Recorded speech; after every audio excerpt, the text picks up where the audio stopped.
我们不知道现在发生了什么，但我认为从这一封律师函的只字片语，我们就可以察觉到背后一定有一些还没有曝光，但想必很严重的事情正在发生中。Ladies and gentlemen, welcome the host.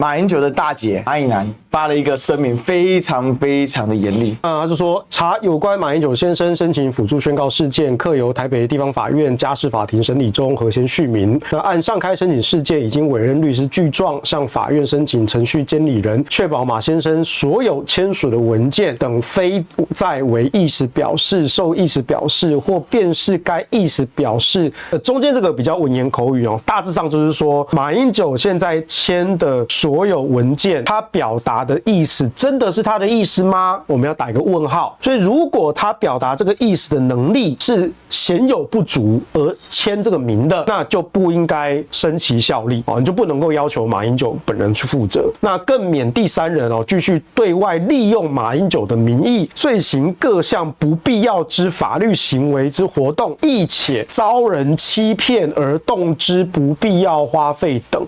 我觉得这句话有猫腻，我们等一下来解释一下。那第三，本人身为马英九先生的家属哦，特别委任律师发表本声明。在此之后，如果再有以马英九的名义签署任何文件进行各种行为，那我们就会依法去诉诸法律究责，绝不宽待。而且甚至是之前就用马英九名义签名的文件，在程序监理人跟法院这个辅助宣告确认详情之后，也会视情节的轻重并追诉。那期盼有心人士悬崖勒马，回头是岸为何？那这个有心人士，我觉得也不用翻译了啦，其实就是金溥聪嘛，就金小刀嘛。好，但我会觉得这个声明，第一个时间点。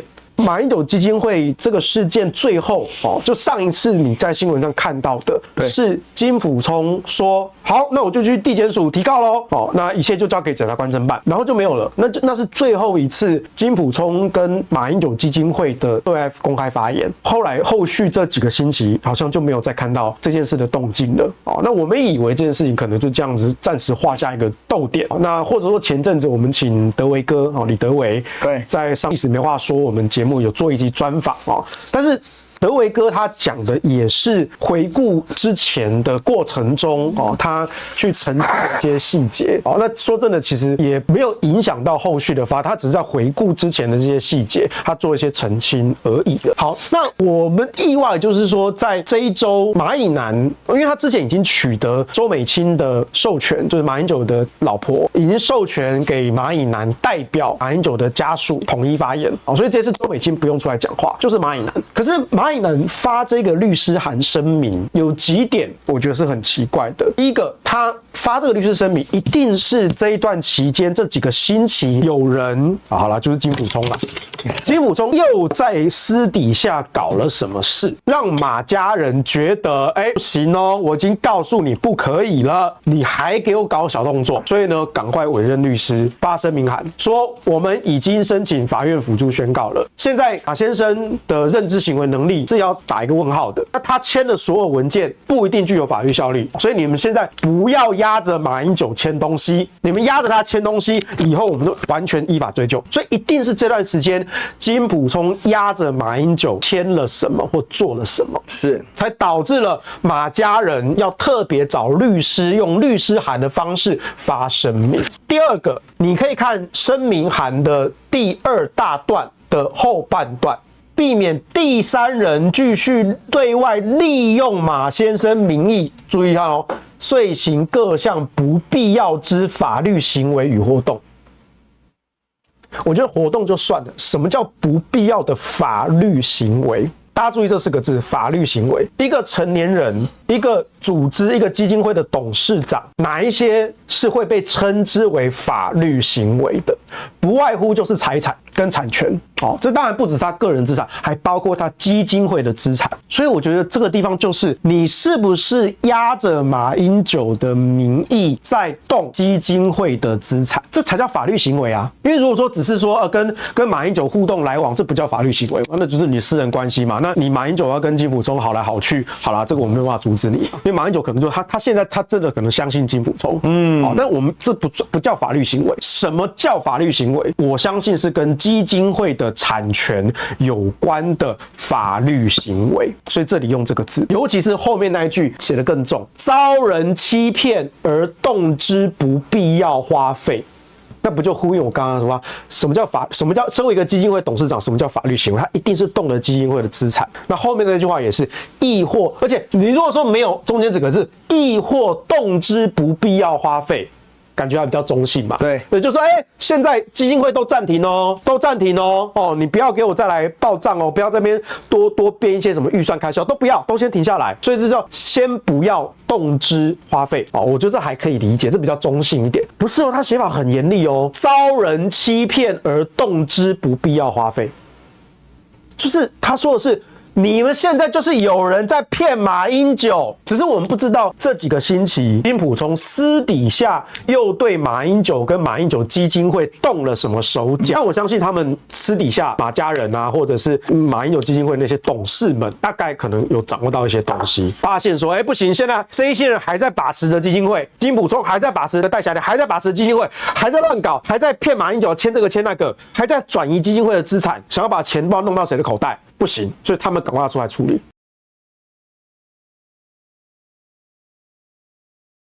大姐很不爽，对，用到严正什么 ？I'm very very serious。我非常严肃，不要再搞了。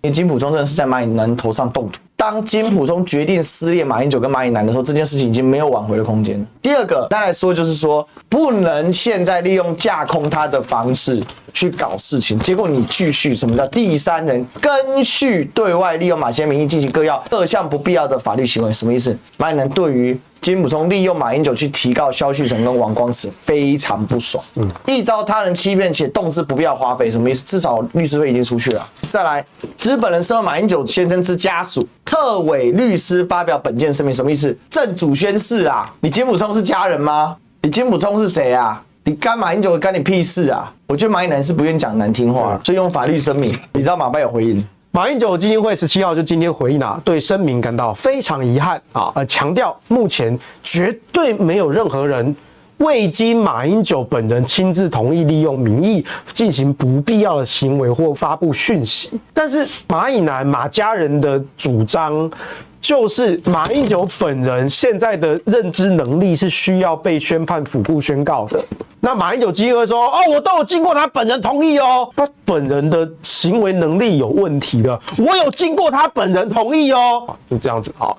然后呢，至于马以南所说的辅助宣告案，这个地方法院还在审理中，还没有裁定所以他意思就是说，你们去申请辅助宣告，那是另一代志，那是领导的代志你们有种就叫法官判出来判出来我们再来说。法官判出来之前，马英九说书，只要他有签字，他有说话，都是算他的。我们都有经过马英九同意，那就挟天子以令诸侯啊，对啊，挟马英九去压制马英九的家人啊。我觉得很不可思议，这个声明真的就是摆明就是耍无赖。戴霞玲他敢做这种事情？对啊，我不相信。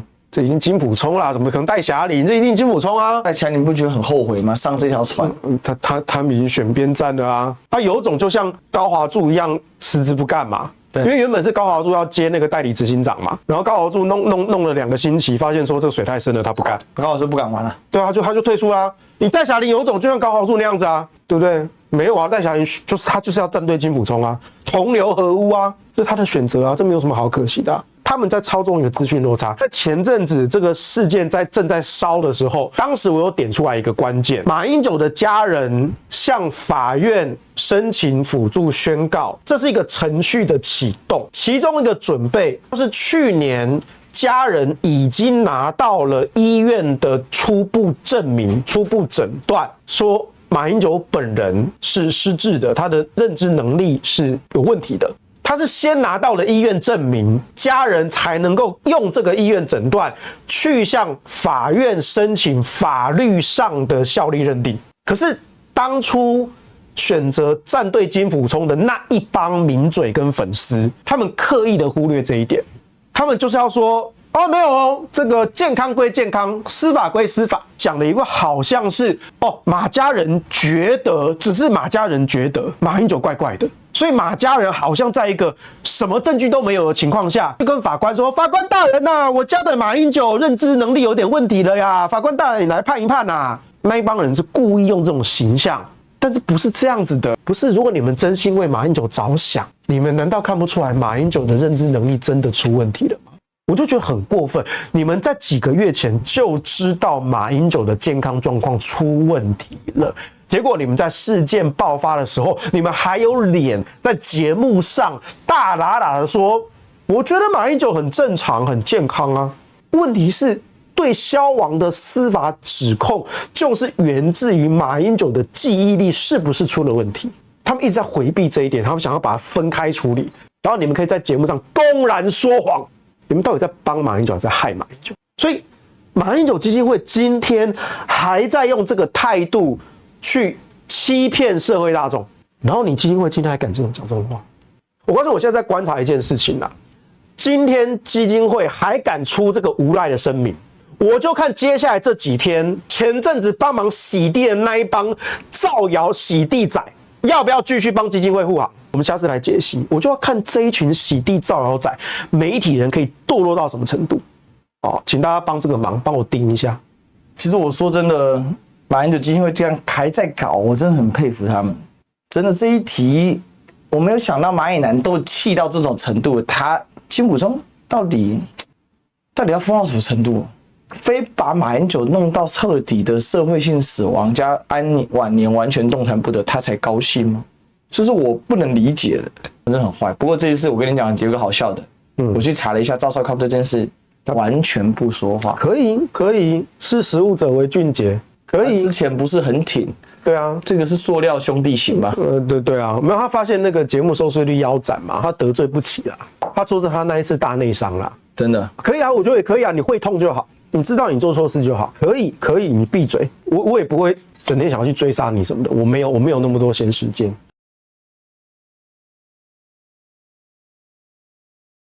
你知道一休还年轻，马大姐已经80几岁了，80几岁的人在美国悠悠哉哉的过他的退休后的生活，他何必要淌这个浑水，惹这个麻烦呢？那一定是有人的作为严重伤害了马英九跟马家嘛，所以他才不得不为嘛。这个有心人是谁？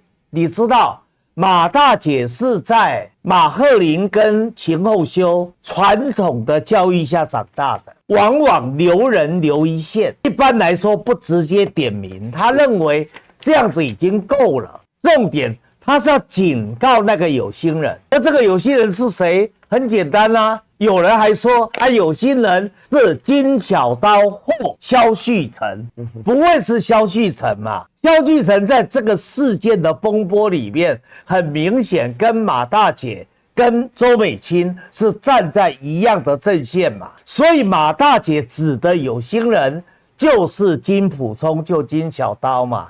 所以我们看到这个人真的可怕，这段时间感觉到他似乎低调了，沉寂了，但是呢，经过这一段时间，我们就看到了吧，标准就是营养辣枪头嘛。所以说实话啦，他的太太为什么在浅秋到了金小刀的家要离开的时候，还交代浅秋说不要接金溥聪的电话？他太太一定心里也看不起他，只不过上了贼船，那有什么办法？对不对？以前一定也以为说，金小刀是个英雄人物，还可以对抗很多的黑潮，对抗很多的逆流，不是的嘛。所以大陆有些所谓的分析家啦，自称分析家，把金小刀描述的很神话，代表他很厉害。一休你知道吗？金小刀有什么贡献？你说他辅选操盘有功，他只能打顺风球啊。是他为什么无法让侯友宜当选？那答案很简单嘛，他只是在马英九声望最高的时候搭了顺风车，所以就说他很会操盘。另外就掠夺了我的战功，在那边拿着马毛当令箭，说他很厉害。第二个就是他说啊，他主要最讨厌不怕他的人。那他知道我不怕他吗？最讨厌不怕他的人，我这个对，说法没有错。对了，他说他最讨厌不怕他的人。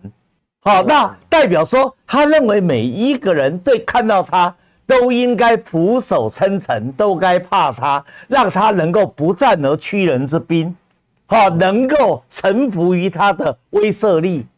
可是问题是我太了解他这个人啊，因为他念的是台南二中啊，我念的是高雄中学啊。对，你知道台南二中跟高雄中学是有历史上的夙愿哦，常常结伙打架的。因为台南二中都号称它是南台湾最能打架的学校。